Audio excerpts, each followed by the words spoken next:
Welcome to the Dipshit Files, episode 45. I'm Mr. Scriptkeeper. And I'm Mrs. Scriptkeeper. And this week we're doing the mysterious disappearance of the Yuba County Five? Yes. Five? What are we doing today? Is it UFOs? Is it big feet? No. This is a very interesting human disappearance case. Okay, it's all human stuff. It's human stuff, yes. It is weird, though. Okay. It's very strange, and it's unsolved. Unsolved? Yeah, it's unsolved. It continues to remain unanswered and unsolved. Well, let's open up the file anyway. Yeah. Here on the Dipshit Files.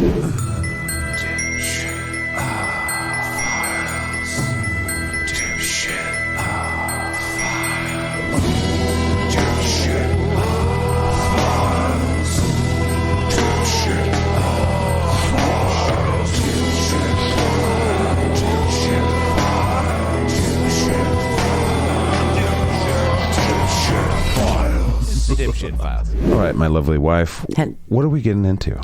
Well, this story is actually, I don't know, have you ever heard of the Dilatov incident in Russia? I have, yeah. Okay. It's like that? It's similar. It's kind of similar, but it's the one from the U.S. So, and it's actually compared to they actually call it the United States Dilatov incident. So it's crazy shit in the snow? It's really weird shit in the snow. Okay. Yeah, but it happened right in my home state in California. And you're sure there's not aliens or? Well, it's... I mean, Northern California is kind of alien to the Earth in general. It's a very interesting, unique place. It's up in that area. I'm not talking San Francisco. I'm talking, Yeah, well, it's up in that area, in the Shasta area. Yeah, by weed. Right. So it is it's an interesting story. There is a bunch of people over the years, because this story itself is 44 years old, I think now. Okay. And there has been a bunch of stories and weird shit, speculation and all of that. None of them are fucking aliens. Come on. I know. How long has it been since we did Alien? All right. I know. No, this one is not. You know what? Let's do aliens next week. Oh, somebody's like, no. They're like, fuck no. No, you can only say so much about aliens. Oh yeah.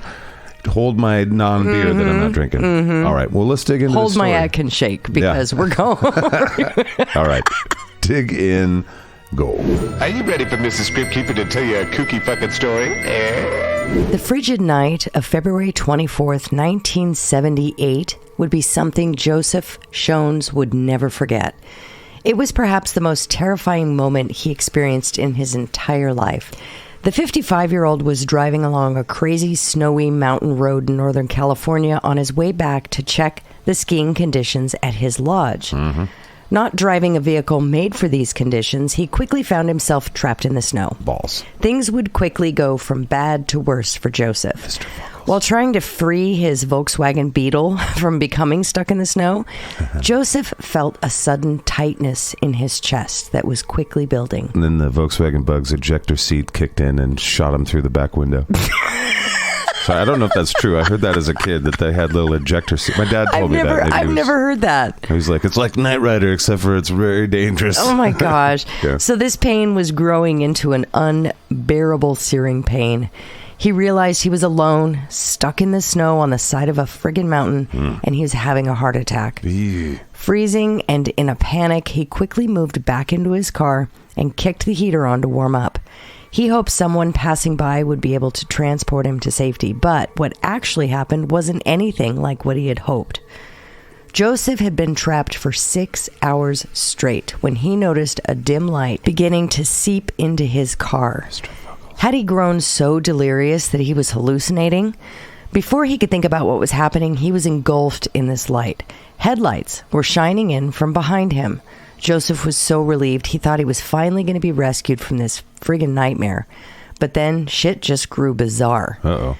Peering up through the window, he saw 6 people dressed in cult robes getting out of a vehicle, and then noticed one of them appeared to be holding a baby. It was just a snack. In a blizzard, Joseph was confused, but a blizzard will make you hungry for babies. He didn't have time to question why these people would be deep in the snowy mountains late at night. Right. After what felt like an eternity of being confined in his car, he was growing frantic and actually kind of delirious. It would suck. I can imagine that sucking. He cried out for help, and for a moment it was completely silent. Then he saw the car's headlights abruptly go out. Jeepers creepers. Now plunged into pitch darkness, Joseph was baffled and had no clue what was going on. His mind was reeling. Why would they ignore his cries for help? Evil. Were these weird motorists just going to leave him there to die? Right. Then, moving flashlight beams startled him from this morbid thought, and he was hit with a pang of relief. For good measure, he shouted for help again, but something was just wrong. It was just off. Just like before, when he shouted for help, the flashlights went out. Trapped in the confines of his car, Joseph lay completely helpless. Whoever had pulled up behind him had no intentions of helping him. They were creeping around somewhere outside of his vehicle. He could hear them. And for unknown reasons to this day, they were just ignoring his cries for help. Shit. But things only got creepier from here. They got even closer in. Joseph then heard a weird, creepy whistle from outside of his car. This time, instead of relief, it filled him with dread. Yeah. Instead of stopping, the strange whistle just faded as if it were moving away, and then it grew silent. Once again, Joseph lay in his car defenseless and completely alone. Wishing cell phones existed. Eventually, he ran out of gas, and it was growing unbearably cold in his vehicle. Joseph had no other choice than to enter the snow flurry and seek help on his own. He cracked open his door and felt the biting cold of the night stinging his face. Aside from the crunch of his shoes reluctantly stepping into the snow, it was eerily quiet and pitch dark. Yikes. Whoever had been outside of his car was now completely gone. Fuckles. Joseph then walked 8 miles to a cabin where he was able to finally find some help. Goddamn. He was transported to a hospital for treatment and he would recover. But what he didn't realize is he may have been the last person to ever see the Yuba County 5 alive. Wow. Goddamn, that's just the intro to this shit. All right, let's get to the story. What really happened to the Yuba County 5? Located in Northern California along the Feather River, Yuba County is home to miles of open wilderness, mountainous slopes, and young growing families. However, 5 Yuba County local families were forced to experience the pain of their loved ones mysteriously disappearing into the night one cold winter evening in 1978. Unexplained missing person cases are typically reserved for younger children or adults traveling alone or with one other person, which is why this case is so disturbing. What made the disappearance of the Yuba 5 so bizarre was that 5 adult men managed to vanish into thin air without any solid explanation. And to this day, this case remains unsolved. The night of the disappearance, Bill Sterling, Jack Madruga, Jack Hewitt, Ted Wire, and Gary Mathias, lovingly referred to as the boys, were aged between 24 and 32. 4 of the group had mild intellectual disabilities, while Gary was diagnosed with schizophrenia and had violent tendencies. Unlike the other boys, Gary wasn't intellectually challenged. According to Yuba County Lieutenant Lance Ayers, some of the boys had IQs as low as in the 40s. The 5 friends had all met one another through an organization called Gateway that provided a community for individuals with special needs to engage in various activities and events. The boys' favorite activity in particular was basketball. Me too. Yes, absolutely. I'm in there. On the fateful evening of February 24th, 1978, the boys had gone to watch a basketball game together at California State University in Chico.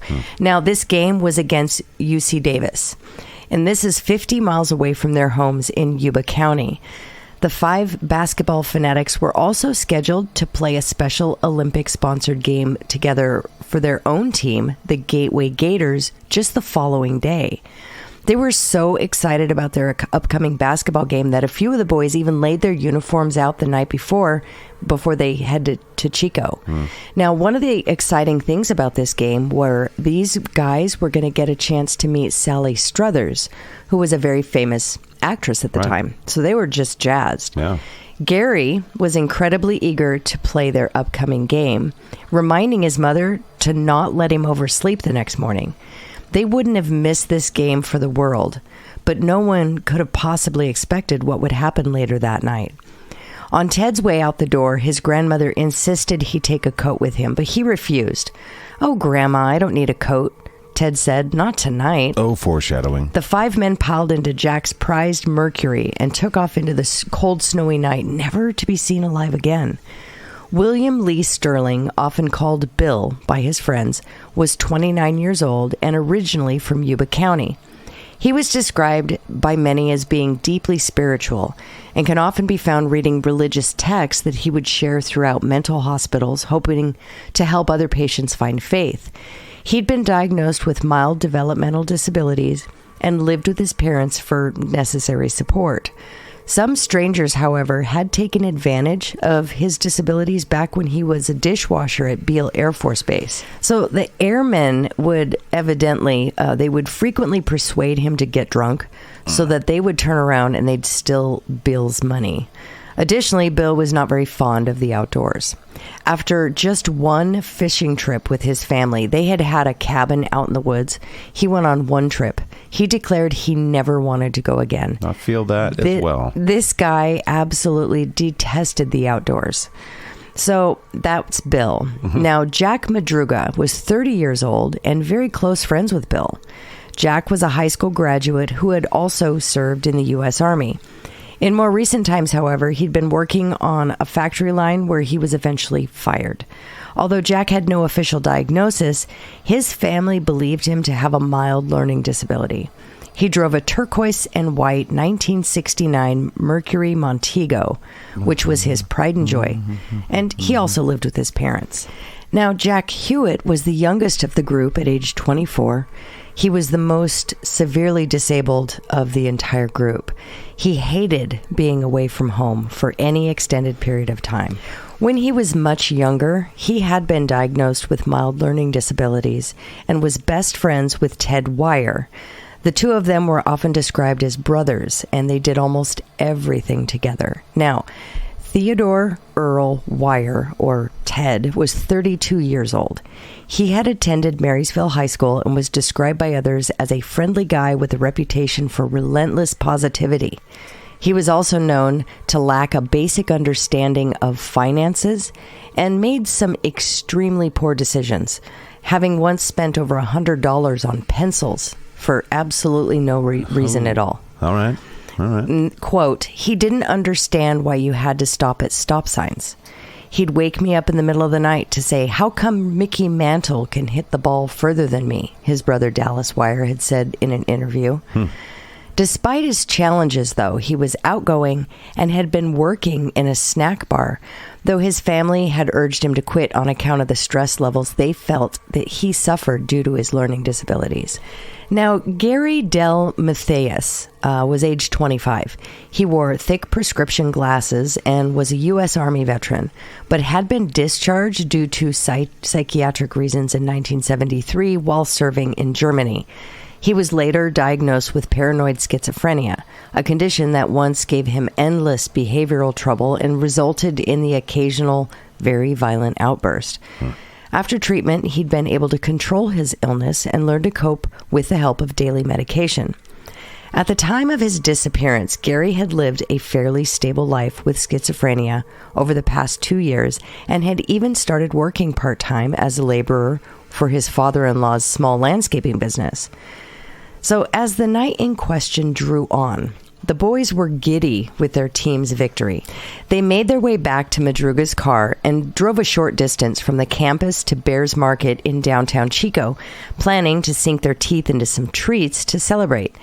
It was shortly before the store's 10 p.m. closing time, and the clerk distinctly remembers them because she was really irritated that such a large group had come in and delayed her from starting the process of closing up shop. Right, I just mopped. Yeah, she's like, God. Little did she know, though, she would be the last person to ever see them alive. Loading up on Hostess pies, candy bars, and all sorts of snacks, the boys piled back into Jack Madruga's Mercury Montego and then hit the road. That night, some of the men's parents stayed up just to make sure they returned home, but when morning came and they had not, the police were notified. They quickly came upon their first clue, though. It was utterly bizarre and just didn't make any sense. Okay. So at the very beginning of the investigation, the police received a tip from a local ranger who had found a car matching the dispatcher's description. It was a turquoise Mercury Montego, parked off the side of the road east of the location of the college basketball game the men had attended. I got to stop you. Every time you said Montego, my brain immediately goes to the Beach Boys. Montego. Baby, why don't we go down to Kokomo? I don't know where it is in the song, but god dang it, that triggers me. I know, me too. Hard. Aruba, Jamaica. Yeah. Jamaica. I can't sing because then I'm going to cough. Take it to... All right. Well, all right. Here, hold on 1 second. Steve, play the thing. There we go. Add a Steve. Take it to the Bahama, come on, pretty mama. Here I go, Montego, baby, why don't take it to the Kokomo? Get there fast and then take it slow. Everybody! Way down to Kokomo. I think so. It was Jack Madruga's car, but Jack's car wasn't parked in just any location. Somehow, they ended up 70 miles away from the basketball game on a remote, bumpy mountain road, winding through the Sierra County mountain range. Madruga was completely unfamiliar with this area. It made absolutely no sense why they had been out there. This is something no one has been able to explain to this day. What in the world could have possibly lured the boys to go so far from the game? And you're sure it's not aliens, right? There's no speculation. Well, there's a bunch of speculation that it's aliens, especially with well, it'll all pull together. A part of me, just not to belittle anything going on here, Mr. Fuggles comes to mind. Anyway, proceed. I just in the back of my head. Oh, the big-tittied, what is that? Yeah, dog boy. Dog man. Big-titty dog man. 8-tittied. Things only grew more weird as the investigation moved forward. The car was left unlocked with one of the windows rolled completely down, which was incredibly odd considering the freezing nighttime temperature and the consistently falling snow. The wrappers from the snacks the men had bought at Bears Market the night before were the only trace left behind of the 5 friends. They lay scattered around the vehicle, but the boys were gone. Wait, are you saying that those guys were litter bugs? And it was inside the vehicle. Okay. Oh, okay. One half-eaten candy bar seemed to have been dropped in a hurry in the back seat, and the keys to the car were missing. For no explainable reason, the boys had abandoned the safety and warmth of their car for the freezing cold and snow outside. Even more strange was the fact that Madruga's car was in perfect working condition. When the police hotwired it to see if they had experienced any engine trouble, they found it started the very first time without an issue. In fact, the car still had a quarter tank of gas, which would have provided the boys heat in the event that they had gotten stuck, but that didn't seem to be the case at all. Despite the evidence in the snow that the wheels had spun a bit, it easily drove out of the low drift.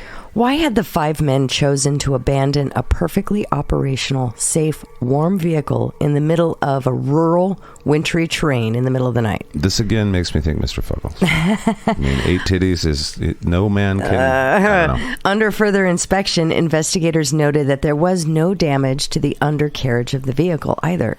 This led them to believe that the men had driven extremely carefully along the bumpy, pothole-riddled road before seemingly abandoning the vehicle and disappearing into the night, poorly dressed for the cold mountain conditions. The immediate search efforts proved fruitless, and the dangerous winter conditions continued to worsen. For weeks after the men's disappearance, snowstorms were rolling in, and they were rolling in fast. Rescue teams were putting their own lives at risk, searching the nearby area for any signs of the boys in the ever-deepening snow. The searches were called off to wait for safer weather, but time continued to press on with no signs of the missing men. As the families of the men grew more and more concerned over their disappearances of their sons, witnesses and potential leads began to trickle in. At this point, the story kind of takes a creepy turn. After seeing the report of the 5 missing men in their car, Joseph Shones came forward and admitted to seeing a turquoise and white Mercury Montego around 20 yards down the road from his own vehicle the night he had a heart attack. Get the damn it. Perhaps the lights Joseph saw that night belonged to the 5 men wandering away from the safety of their own vehicle before vanishing into the woods. But why would the boys just ignore Joseph's cries for help? If Joseph truly spotted the men that night, Who was the sixth person he spotted getting out of that Montego? Right. The woman with a baby. Ted's mother was quick to report to the police that ignoring someone's pleas for help was not like her son, if he indeed had been present. She recalled how Ted and Bill had once helped a friend get to the hospital after overdosing on Valium. Ted and Bill. You should have said it, Bill and Ted. They're having an excellent event. It was not an excellent Was it an adventure. excellent? No, it's not. It's a bogus journey. It's a terrible adventure. It's a bogus journey. If the group had also been in trouble that night, why would they have kept quiet when they happened to stumble upon Joseph? A second witness later came forward stating that she had seen the boys. The woman was a store clerk at Mary's Country Store in Brownsville, just 30 miles southeast of where the Madrugas car was discovered. She reported seeing 5 men matching the photographs released by the police at around 2 p.m. on Saturday, February 25th. Jack and Bill, she claimed, were using a phone inside the store while the others sat in a red pickup truck outside in the parking lot. The story was then confirmed by her boss, and the police found her to be a credible witness. But the families were totally unconvinced. These were not their boys, they said. They stated Jack had an extremely intense fear of speaking on the phone. They couldn't possibly believe it was him talking on a phone inside the store. His brother even said that he took all of Jack's phone calls from his group of friends because he was so uncomfortable with that form of interaction. The boys will remain lost with no leads for nearly 4 months after this bizarre winter night. Then on Saturday, June 4th, a deeply disturbing discovery was made by a group of weekend bikers. They were out cruising on their motorcycles when they stumbled upon an abandoned forest, they call it a trailer park deep in the woods, but it's not. It was actually a campground. So I'm going to kind of give you an idea of what this looks like. So it's kind of a trail off the main road, and it leads to this campground that's basically unused. There was a trailer there. It was like an 18-foot trailer park. It was a trailer, a couple of trailers. And there was also some outbuildings. This trailer was used for the campground superintendent. Okay. That would kind of come and go. Hold his lawnmower and his it would come and go. Materials. So that's what this is here. It's a closed park. It's not really open because there's a lot of snow still in June up in the mountains here. But they came across this trailer, and they were hoping for a quick break from writing. But instead, they discovered something repulsive. Pulling the rusty trailer door open, they were immediately hit by a stomach-churning stench. According to then Yuba County Undersheriff Beecham, quote, "When you got up in that area, you could smell the death. It was horrible, that stench," end quote. After taking a moment to gather their wits about them, they had to get a closer look. On the bunk bed lay a body wrapped in 5 to 8 layers of blankets, one even covering the head. On the bedside table sat a ring engraved with the name Ted, a necklace, a wallet, and alongside those items, a gold watch. I don't mean to be crass, but there was also like this the telephone booth that looked kind of like a time machine sitting outside the... Well, this rat body was Ted Wire. He wore no shoes. In fact, his shoes were completely gone. His feet had been badly frostbitten and were obviously becoming infected while he was still alive. His pants were rolled up to his knees, and it was clear 5 of his toes were missing. Police estimated from his weight loss and hair growth, so from the weight that he lost and the growth, they went with his beard growth, that Ted had somehow survived up there for 6 to 13 weeks. Shit. In that freezing trailer before slowly starving, freezing, and dying of exposure and pulmonary edema. Oh, that makes me wonder about his toes. Like, did he eat them? Or well, what they think, the final autopsy, pulmonary edema, I guess, was caused by the gangrene in his feet. But this wasn't even the strangest part of this discovery. So this trailer was almost 20 miles uphill from the abandoned car. This meant that somehow Ted would have walked almost 20 miles through heavy snowdrifts up to 6 feet deep just to reach this park. The trailer was thoroughly searched and there was a bunch of evidence collected, but rather than bringing understanding to the events that led him to this point, things only became more muddy. So the trailer was stocked full of supplies. It was simply baffling why the supplies seemed to lay unused and untouched, despite the fact that Ted basically starved and froze to death in the bitter cold of winter. Well, then he must not have been in there, right? Like somebody put him in there or something. It's a real weird. So the thick forestry clothing found in that trailer could have warmed him, but it remained untouched. There were matches and a collection of paperback books that could have easily been used for kindling, but no attempts at starting a fire had ever been made. Even more baffling was the full butane tank that had not been switched on to warm the frigid trailer. He never kicked the heater on. The only thing Ted seemed to manage to crack into was a nearby storage shed, but investigators quickly realized that Ted couldn't have been the only one in the trailer.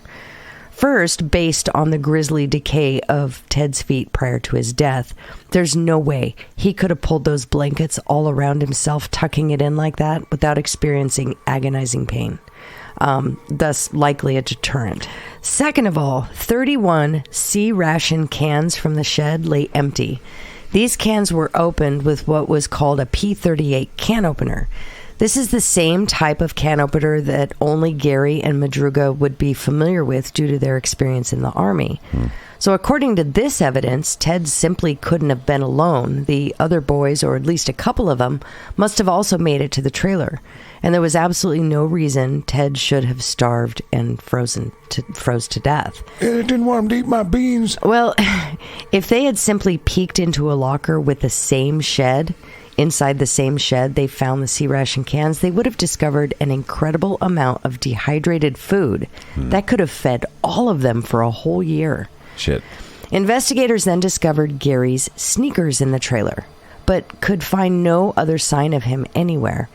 Nearby police speculated that perhaps Ted took Gary's sneakers, even though they were way too big for him, leaving Gary with Ted's sturdy leather shoes. But that would mean Ted's shoes were too small for Gary. It just doesn't make any sense. Right. Ultimately, though, Ted had starved and frozen to death, surrounded by food and potential warmth, for reasons that will remain unknown, aside from the potential of maybe sepsis from infection. However, according to his family, it wasn't surprising that Ted didn't take advantage of the readily available food and heat sources. They recalled one night when their house caught on fire. In the midst of escaping the blaze and suffocating smoke, they had to actually drag Ted out of his bed to save his life. He stated he didn't want to miss his job the next day, so he remained in bed during the blaze. What? Yeah, so getting his sleep. He wanted to make sure that he got enough sleep to work. You know, sleep is very important. That is one of the secrets to life. Right. Investigators had discovered one item of great interest in the abandoned trailer, though.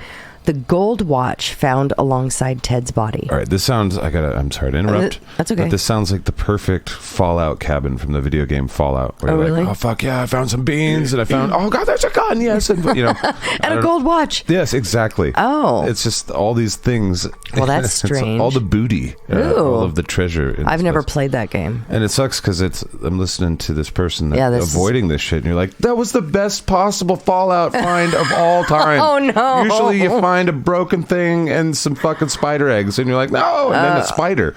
And that's okay. Well, this was a piece of evidence investigators felt was crucial. Could it prove that foul play had been involved in the disappearance of all 5 men? Well, unfortunately, the gold watch remained a complete mystery.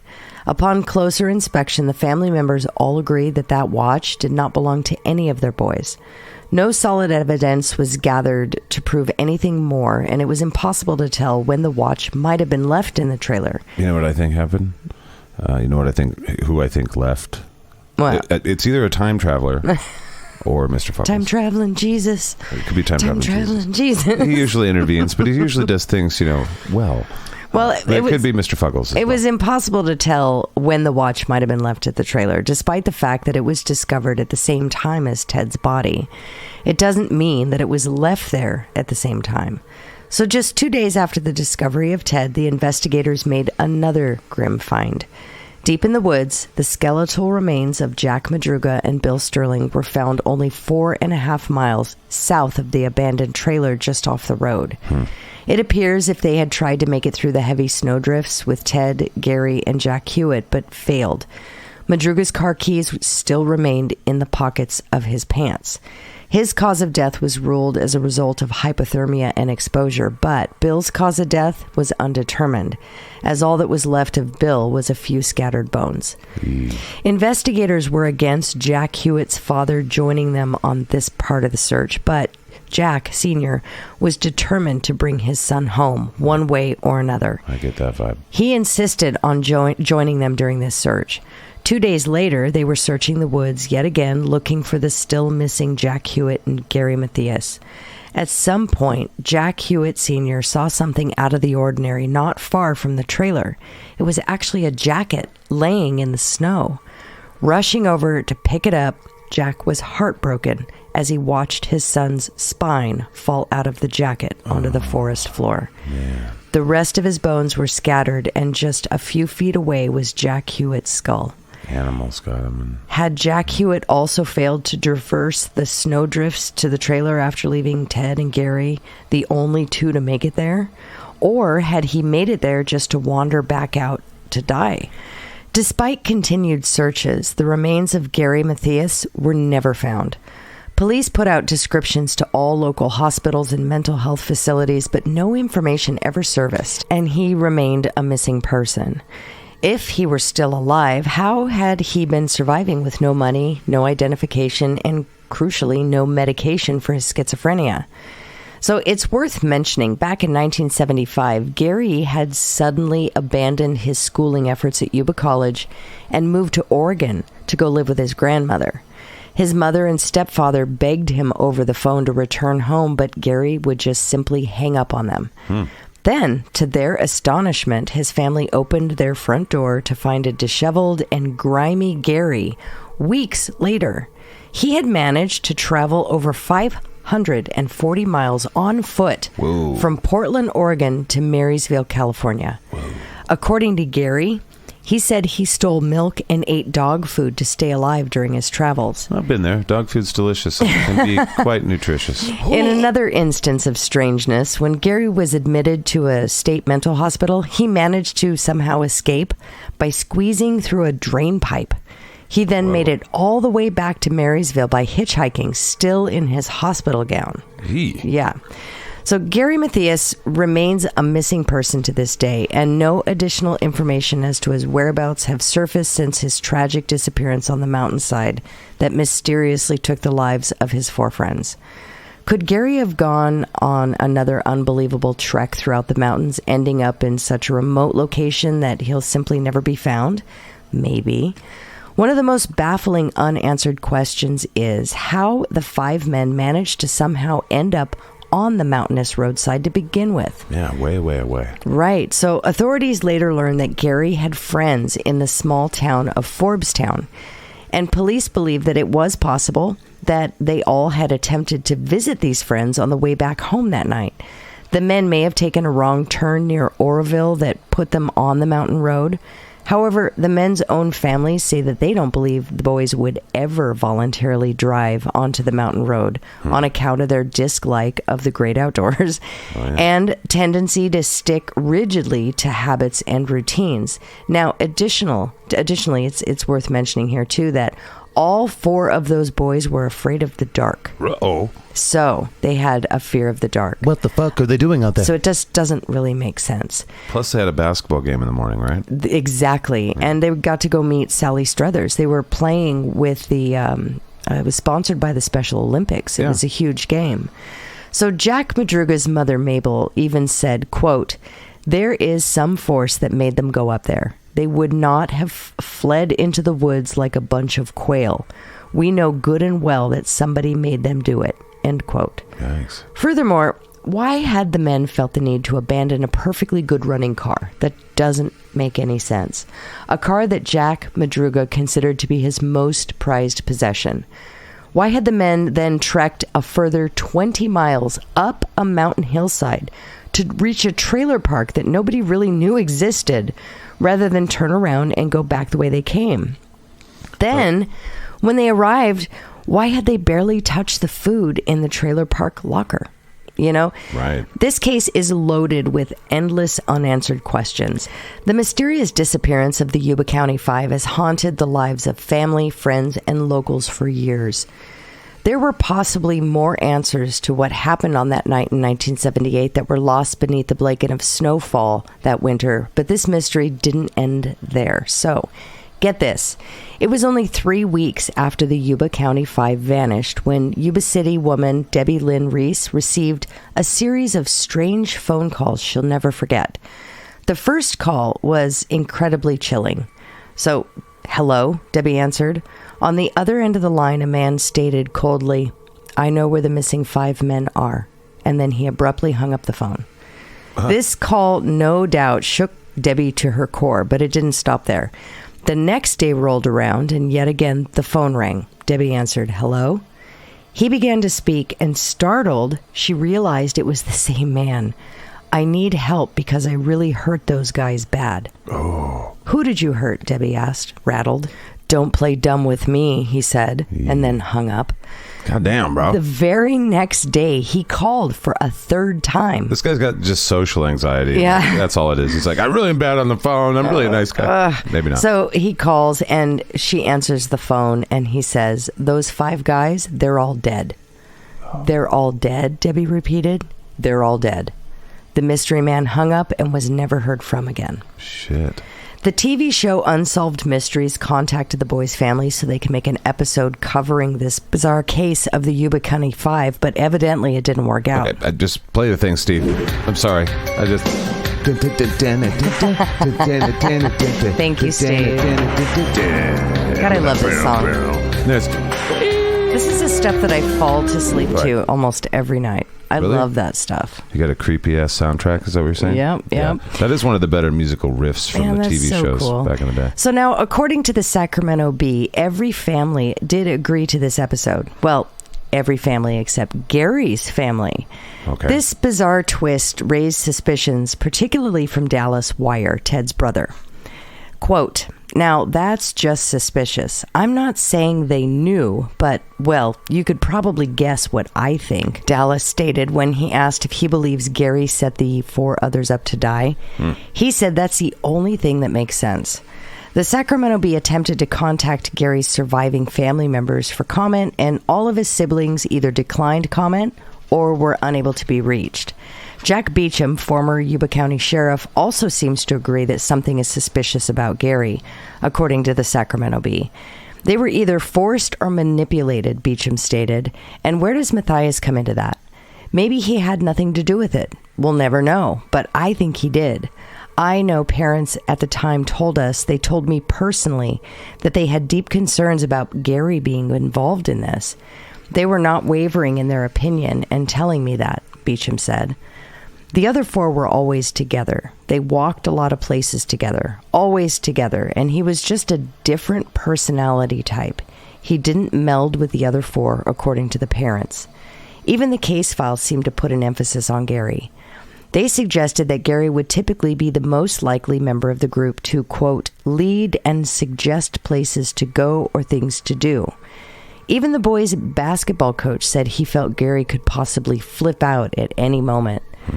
To this day, it's unknown how Gary was even able to enter the Gateway program. He didn't have intellectual disabilities like the other boys. But the final disturbing detail regarding Gary was his own prediction of his future. So according to Gary's longtime friend, Janet, Gary repeatedly told her that he had a dream that where he and several other people would just disappear someday. Janet stated that Gary could be a very violent person, seriously injuring several men in the past. Regardless of the mystery behind their disappearances, this strange case of close friends is a truly tragic story and a terrible end to a night that should have been nothing but fun. So now in my research, I discovered a bit more information that provided a new spin on this story. An author named Drew Beeson released a book called Out of Bounds, What Happened to the Yuba County Five in late 2020. Drew heavily researched the case for years and was able to make contact with members of the Hewitt, Madruga, and Matthias families and ask them questions regarding this mystery. He was also able to find almost every news article from 1978, 1979, reporting the case as it unfolded.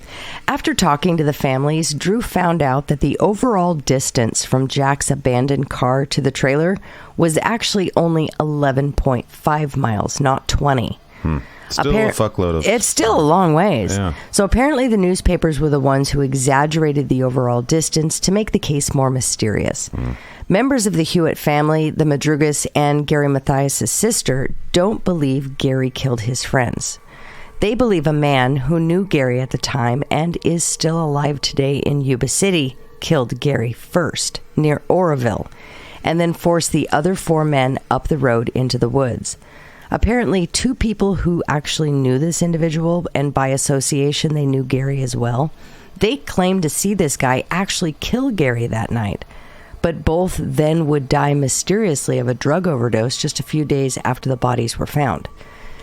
This individual that the families are suspicious of was very violent, according to Drew after researching this individual, who was described as the town bully.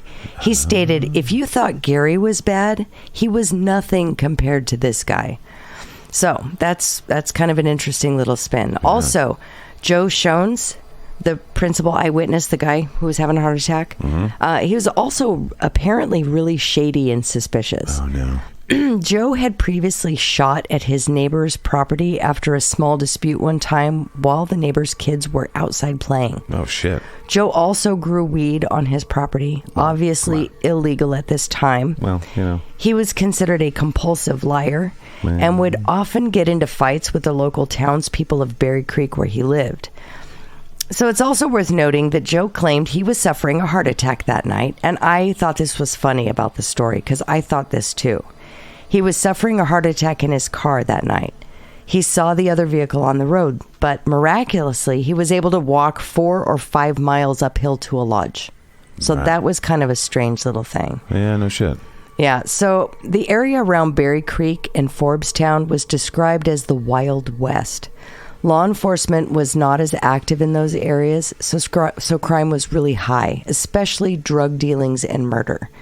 Kathy Madruga, Jack's niece, visited Forbestown once to look for Gary and Jack and was threatened at gunpoint to leave by a local.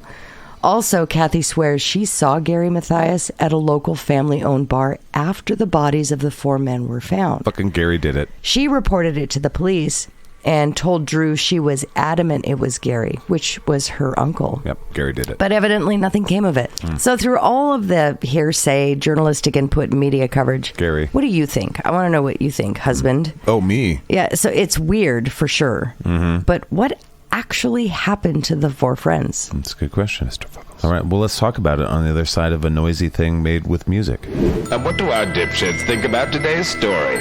All right, what do I think? Yeah, I'm curious. Well, what I think is probably the dumbest possible theories, because they're mine. No, I'm curious, and I'm curious to hear what our listeners think too. Yeah. There's a lot of wild theories that are spinning around this story. Everything from aliens to like weird paranormal sound weirdness up there to, I mean, there's cryptid speculation. I got one that's not as paranormal. Are you going to bring up Fuggles? No, actually, no, Mr. Fuggles. I feel like he can be ruled out mainly for this one, but no, more Hills Have Eyes kind of shit. Like, because she was briefly brought up, but the lady that the guy with the heart attack said he saw holding a baby. It's almost like, what happened there? Did she lure them up the mountain? And then a bunch of people ate them or tried to eat them. And why would this? Why? Yes, I see what you're saying, but ate that guy's toes. It would. It's a very strange situation that a woman would be out in that blizzard at night when these men were having a hard time. Have you heard of the succubus? That's kind of when they strike. And why would, if that was a baby, and it was a real baby, why would she have her child out in a blizzard? Because the baby's got to work. You know, when you're living hard, when you're living on the mountains, when you're homesteading, even the baby's got to work. He's got a role to play. I don't know. Part I of the don't know. fam. Got to remember too, Joe Shones was proven to be he was known to be a liar. Right. A compulsive liar. Right. So what do you think? Will you tell me what you think? That's the thing. I'm not sure. I kind of want to lean towards the town bully in Forbes-town, Right. Gary's friend. And that's a very new thing. And the thing that I don't understand is this guy did a bunch of research and he talked to people. But if this were true, how come the police didn't dig this up 40 years ago? Right. How come they didn't hear about these theories? Yeah. All us podcasters uncovering the truth. Well, it's just 40 years later, but it's not really. Yeah. It's very strange that the police would not have done a thorough investigation, but that is another claim by the families that they gave up on the, like, as an example, they gave up on the search way too soon. And it was weather related. Right. It was very dangerous to do the search, but the families were pissed because they thought they gave up on their children way too soon. Right. Well, these people have children too. Essentially they did. Yeah. I mean, it was shown that Ted survived for anywhere from 6 to 13 weeks up there. Right. Because of the You're length right, of his beard. That would have, as a mother, that would have destroyed me, knowing my child was out there the whole time. Yeah. You know? Yeah, sure. I don't care if he's 50. He's still my child. And I would still be having a hard time knowing he's stuck there the whole time. For real. So that would be hard. But that was one of the claims that the family said the police didn't fulfill their duties. Although when you look back into the case itself, they really did. They got, I don't know. I'm just going by what has been posted, sure. I guess, and You're saying something super controversial to a handful of people. They're like, no, what? But I wasn't there, of course. I mean, Right. I was like 5 when this happened, Right. if that. But they got out there on their ATVs. There was full search and rescue going on. They had dogs and everything. Mm-hmm. They just didn't find anything. It took a while. Yeah. They didn't find anything until June. And it happens. That happens. Well, and the snow had to melt too. We're talking, and that year, that was the other thing. That year, that winter was harsh. They had between 5 and 15 foot snow drifts. Well, that's why they called it off, because it was going to be dangerous for the people searching. And that's fair too, because they're somebody's kids. And even if it's their job, it's still like, well, we're not going to just sacrifice their lives. Right, you know, exactly. Needlessly, in a sense, or like recklessly. Yeah, we need to do this as safely as possible. Yeah, everyone cares about saving your kid, but we also want to just keep and we know that they have a dangerous job. God damn it, it's complicated. But Martha and Steve's children who are at home waiting for them, they're the search and rescue people. Their children are worried about their parents too. Yes, let's not forget that. Yes, 100%. You know, you and I have a lot of experience driving through Northern California. Like we moved down there a few times. I had some interesting experiences by myself through basically Southern Oregon and Northern California, where it is a different part of the world. Where oh, absolutely. I went to college up there in this area. In fact, there's a lake in Oroville that we went to. And there was another place in the middle between Eureka. So Eureka's right on the coast. Oroville is like right, if you go inland, I think slightly south from Eureka. Literally slightly south, but you go inland, you'll hit Oroville. And I think that drive was like an hour and a half, I think, if I remember correctly. We went to a lake in Oroville, or around that area. And we went in the summer, late spring, early summer. And it was very desolate. But this was in 92, 93. So it was really empty and desolate out there. Even then, you could be driving around out there and get lost in these mountain roads so easy. it feels like there's nutty shit going on. Nutty shit. There was beautiful areas driving it's around. super beautiful. That's probably why it's driving people crazy. Gorgeous. But then you would turn on a road and you would just get this feeling like, I don't belong here. Dude, that's it. Turn around. I don't belong here. Like, when I first went to Weed, California, I think I was going there with my family and was like, oh, Weed, and you drive through there. When I went through there myself, and when I heard, and I'd been through there a few times, and I talked to people and stuff, like the vibe there was weird, because it's like, buy the I love weed shirt, and it's like this weird tourist thing, like, I love weed. Right. And then you're like, oh, I'm going to take a picture by the sign, like, smoking weed, bro. And they're like, no, you won't. You're fucking going to jail. Yeah. Like, for a lot of years till recently, they're like, no, you will not. And it's like, whoa, you're not in on the joke? You don't get that? They're like, we don't like weed. Right. We just are called weed. Right. And we love weed because we're weed and not your weed. Get the fuck out. Well, there's Klamath Falls, too. That's a beautiful, beautiful area, but also has if you get out of the main area, it's got a very strange vibe to it. Yeah. There's some uncomfortable pockets that you obviously don't belong here. You need to go home. There is that vibe. Yeah. Yes. It's some sort of vent, some sort of radiation. I'm not sure. I'm not sure what it is, but turn people mad. Northern California is absolutely gorgeous. It really is. And uncomfortable in spots if you're in an area where you don't belong. Well, there's a reason that there aren't really any sizable there's not very many big cities up there compared to like Central Valley or the Bay Area. Yeah, I see that. I mean, not even close. They're further apart from each other. Yeah, for sure. They're just nestled. They're like, leave us alone. Yeah, get off my entire fucking region. Get off my mountainside. Yeah. All right. Well, anywho, one thing I noticed. Almost every story when we go back in time before 1999 or whatever the fuck it was, we are lucky that we live in the cell phone era. Oh, hell yes. None of this, most of the shit is avoided. And if there were 5 of them, somebody's cell phone would have worked. Yeah. Somebody would have had some weird ass thing on their phone where it's like, oh yeah, there's a satellite that just follows me. Yeah. Whatever, Yeah. So somebody would have been on Facebook like, please help. Yeah. They would have been streaming the whole thing or, on TikTok or something, Fair enough. So yeah, we are lucky that shit should happen so much less than it used to happen. Yeah. You're right. And it strikes me every time I do one of these. I'm going to give that one to the robots. Thank you so much for technology. I appreciate that because that is very, very true. You hear that, robots? She fucking, and her heart grew 3 sizes that day. And now the toaster won't try and strangle you when the fucking maximum Well, I'm still making happens. I Hate Robots t-shirt. All right. I can't help myself. All right. That's fair. Well, thank you so much for doing the research on this and presenting it to us. You're welcome. So fun just listening and being captivated by this weird story. Really strange story. Very, very strange. Unsolved shit. And for anybody that would like to dig a little bit, you could just look up the Yuba 5, Mr. Whatever. It's the Yuba County 5 or the Yuba 5. There's more detail about the condition of the bodies and that sort of thing that I didn't put in here because it wasn't necessary. Right. But yeah, if you want to take a look, there's a bit more detail in there. There's some gruesomeness, I'm sure. Yeah. Too.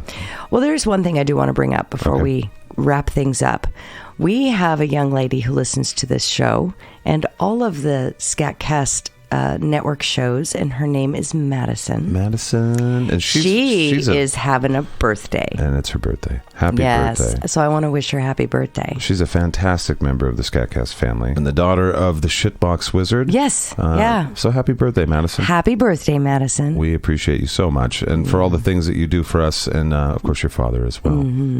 We love having you part of the family, and we hope you have a wonderful day of celebration of your birth. Yes, absolutely. Happy birthday, sweet thing. Yes. Well, thank you to the Trusted Turd Triad. Thank you to Dawn and to Chris and to Bodie for doing stuff behind the scenes, and to all of you that do stuff behind the scenes. There's a ton of you helping us. Yeah, absolutely. The Godhead and there's the PJ and Minnie, and there's just a bunch of folks. Yep, and we appreciate Deja. all of you. Yeah.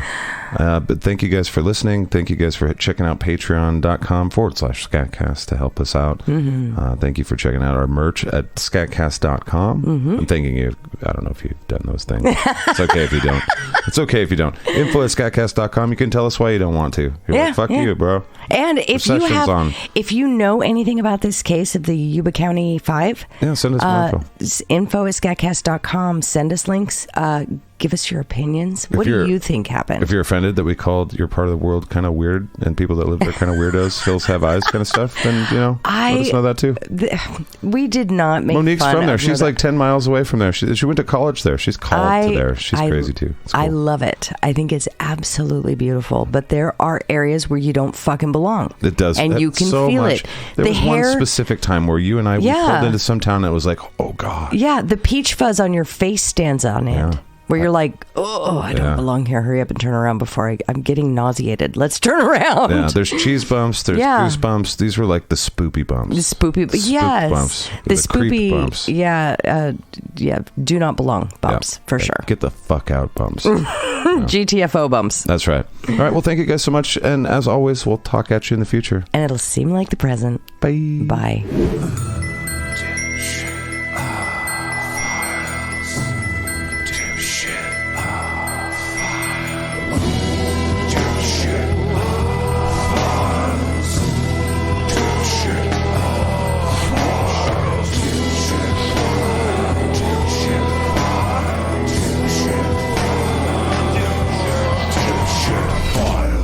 Dipshit file. Bing bong. Happy birthday to you. Woo. Happy birthday to you. Happy birthday, dear Madison. Happy birthday to